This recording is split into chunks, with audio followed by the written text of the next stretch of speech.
Exploring the city kami ni Lisa ngayon. After namin, pabalik lang kami, kakain kami ng lunch sa mga bahay namin. Tapos, ako busog pa naman kasi nag-heavy lunch ako. Today. So, medyo light lang siguro kakainin ko ngayon.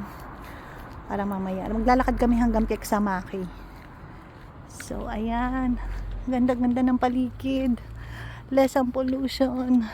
Thank you, Lord. Parang ang gaan.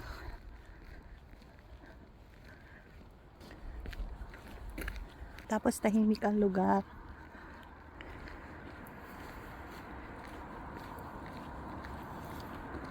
Ganda ng bahay, oh.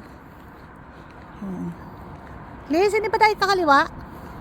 Hindi pa tayo kakanan? Hindi ako naka-Google Map, ha? Nag-ano ko? Vivid.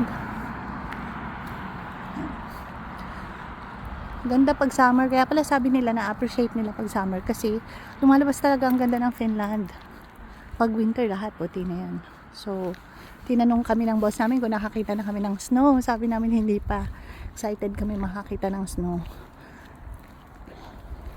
Moy! So, uso nga pala ang bike dito, guys.